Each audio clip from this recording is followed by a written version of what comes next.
Hello everyone, आज के इस वीडियो में मैं डिस्कस करने वाला हूँ modern age history of English literature. हम डिस्कस कर रहे थे एंड नाउ इसकी सीरीज़ या वीडियोस वहाँ पे अवेलेबल है, आप देख सकते हैं so that you can better relate. Chronological order में आप जब आप देखेंगे तो आपकी अंडरस्टैंडिंग बेटर होगी। सो मॉडर्न एज को देखेंगे आज के इस वीडियो के अंदर। सो मॉडर्न एज का जो टाइम पीरियड है 1901 टू 1960 का है। सो मॉडर्न एज को कम्प्लीटली देखेंगे कि characteristic literary figures and all of these. So let's begin. So it began in the beginning of the 20th century. अगर इसका बैकग्राउंड देखा जाए, पॉलिटिकल बैकग्राउंड या पॉलिटिकल हिस्ट्री देखा जाए तो वर्ल्ड वार टुक प्लेस हुआ 1914 टू 18, जिसने इन्फ्लुएंस किया मॉडर्न एज को, मॉडर्न लिटरेचर को, emergence of new nations and then women right issues and all of these. particularly world war का इन्फ्लुएंस मॉडर्न लिटरेचर के अंदर बहुत ज़्यादा है। और उसके बाद एक लिटरेरी मोमेंट आ जाता है जिसको मॉडर्निज्म कहा जाता है। It was a major literary moment जो कि अर्ली 20th सेंचुरी में स्टार्ट हुआ था, इन्फ्लुएंस बाय चार्ल्स डार्विन के थियरीज, एवोल्यूशन का जो थियरी दिया था, साइंटिफिक इन्वेंशंस और कार्ल मार्क्स के थियरीज वगैरह etcetera, and then Sigmund Freud के साइको एनालिटिकल थियरीज का भी इन्फ्लुएंस रहा, right. So these are the things which shape this movement. Why this movement started? Now the question is, so when writers felt they require a new form of writing, previous ages से totally shift आया। ये political background, world war and all of this जिसने influence किया writers को, so that they come up with a new different techniques के साथ आए जिसको मॉडर्न राइटिंग कहा जाता है। हम देखेंगे मॉडर्न पोइट्री, ड्रामा और नोवेल के अंदर किस तरह न्यू टेक्निक्स आ गए और किस तरह वर्ल्ड वार से इन्फ्लुएंस था, जो फीचर्स या करेक्टरिस्टिक या थीम्स जो है वो किस तरह इन्फ्लुएंस करती है। And then disillusionment of Victorian ideas, beliefs and their way of life. So Victorian morals या विक्टोरियन के आइडियाज़ को हमने देखा हुआ था, आइडियल वैल्यूज़ थे, उनको उनसे डिसइल्यूजन हो गए मॉडर्न राइटर्स। क्यों? वर्ल्ड वार की वजह से।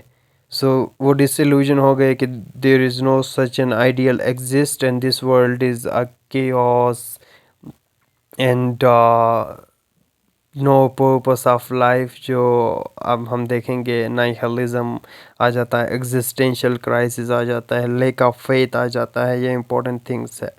सो this is the age of disillusionment, age of machine, age of innovations, age of interrogations, यानी सस्पेंशन या क्वेश्चनिंग आप कह सकते हो, doubt, age of war, age of disintegration. ये टाइटल्स दिए जाते हैं मॉडर्न एज को। Irony and satire as a tool to point out the false problems within the society. Irony और सटायर ज़्यादातर लिखा जाता था इस फॉर्म के अंदर। So important characteristics of modern age is the opposition of Victorian का टोटली अपोजिट है। And at the end of Victorian age there was a felt to need the change in this affair of literature में changes आ गए, जो political background मैंने आपको बता दिया था, right। and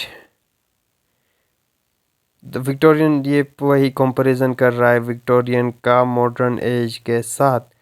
Science and art really influence the modern main, psychology also influence Sigmund Freud के जो psychoanalytical theories थे। सो द डिस्टॉर्टेड साइकोलॉजी दिखाया गया है मॉडर्न मैन के। And psycho analytical theories of Sigmund Freud we fall popular wide as वही।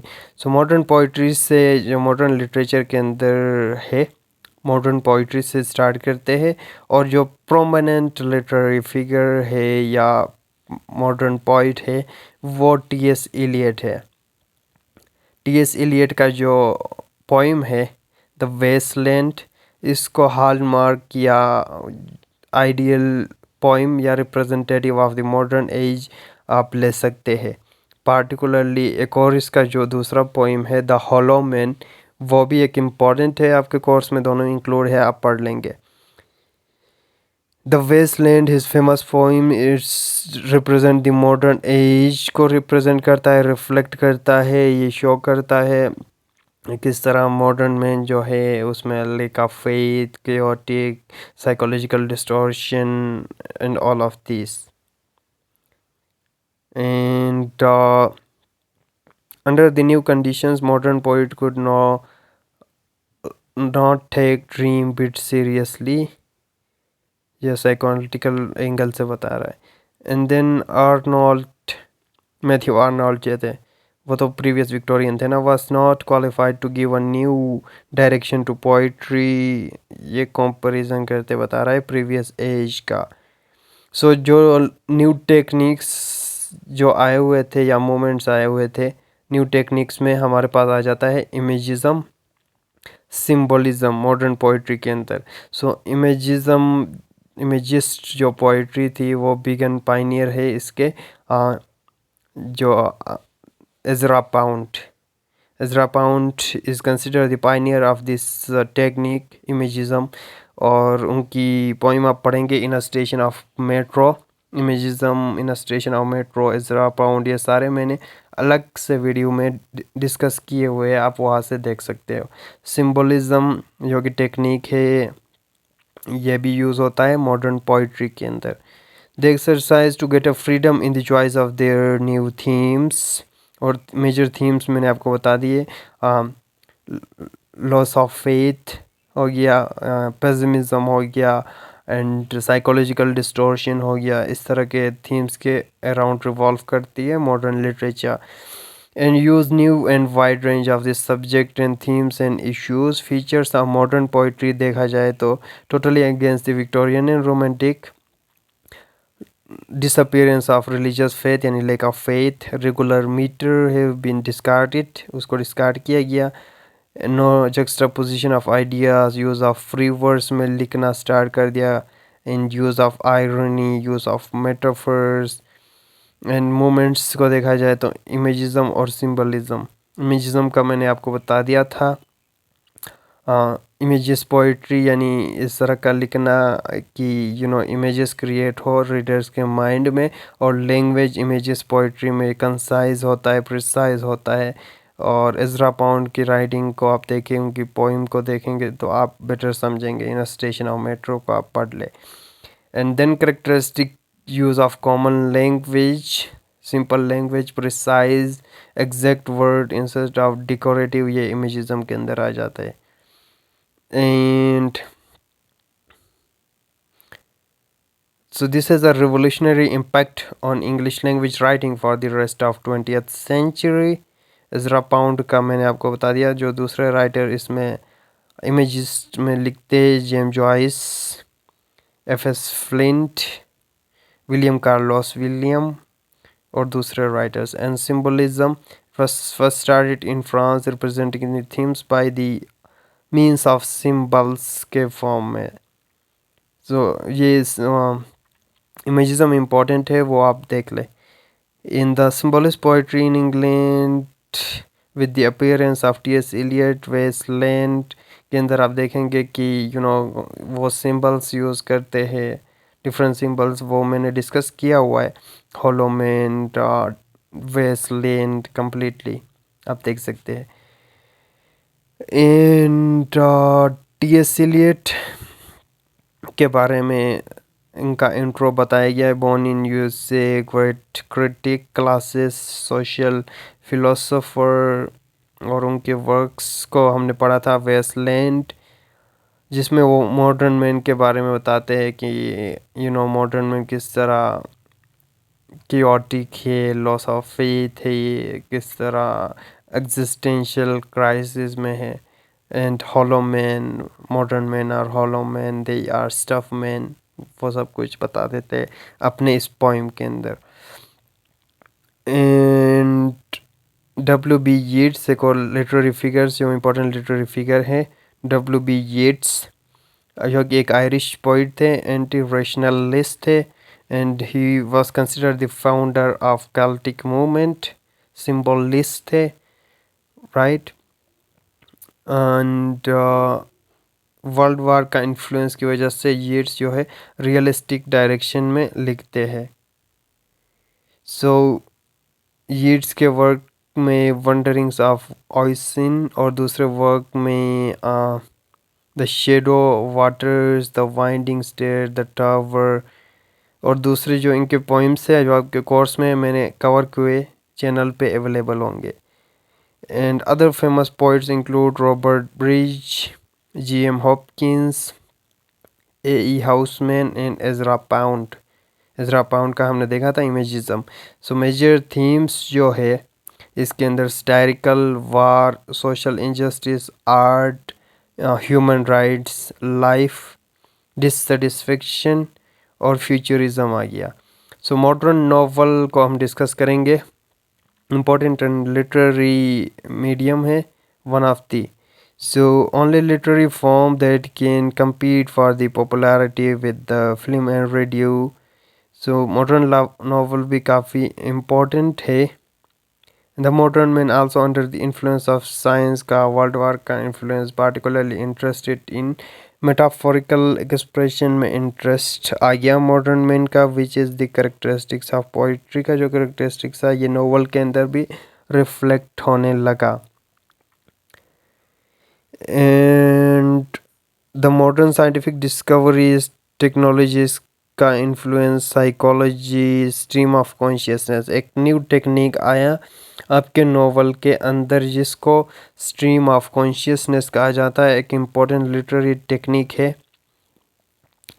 ये आप देखेंगे जब आप पढ़ेंगे उसको, क्या नाम था उसका नोवेल का, to the lighthouse, Virginia Woolf, और दूसरे राइटर्स जो ये टेक्निक पे लिखते थे, जेम्स जॉइस हो गया। जो स्ट्रीम ऑफ कॉन्शियसनेस को भी मैंने डिस्कस किया हुआ है। ये एक वो टेक्निक है, न्यू टेक्निक आया हुआ है जिसके through reader can access to the inner thoughts या in the mind of the character. So modern novel जो है रियलिस्टिक है, रियलिज्म पाया जाता है, and realistic as oppose to idealist. And modern novel psychological novel है। ये स्ट्रीम ऑफ कॉन्शियसनेस में भी साइकोलॉजिकल एलिमेंट मिलते हैं because you read the mind of the character under the influence of segment Freud theories के influence रहा। So basically ये stream of consciousness को इंट्रोड्यूस करवाया था विलियम जेम्स ने, बट इसके यूसेज में वर्जीनिया वुल्फ ने बड़े अच्छे तरीके से यूज़ किया हुआ है। टू द लाइट हाउस में आप देखेंगे, आपके कोर्स में आप पढ़ लेंगे। एंड मॉडर्न नॉवलिस्ट के अंदर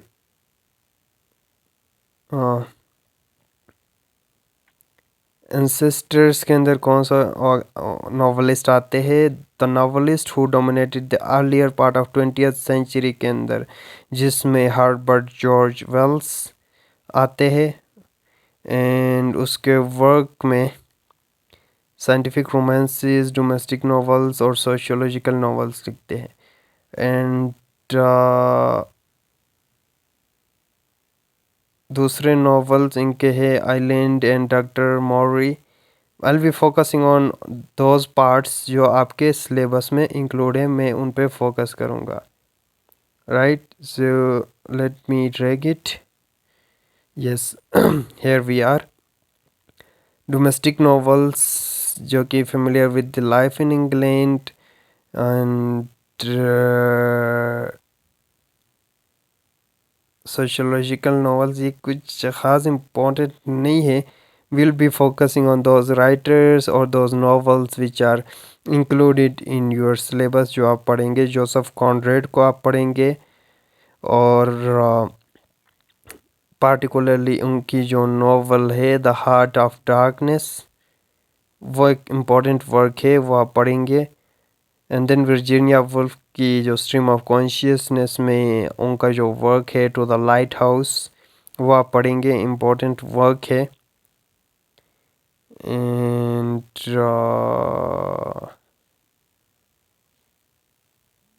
the मॉडर्न्स, William Somerset, he was the novelist, naturalist, ये भी कुछ खास इम्पोर्टेंट नहीं है। सो मेजर थीम्स वार है, सोशल लाइफ है, वुमेन राइट्स है, साइंटिफिक है। So this is all, thank you for watching.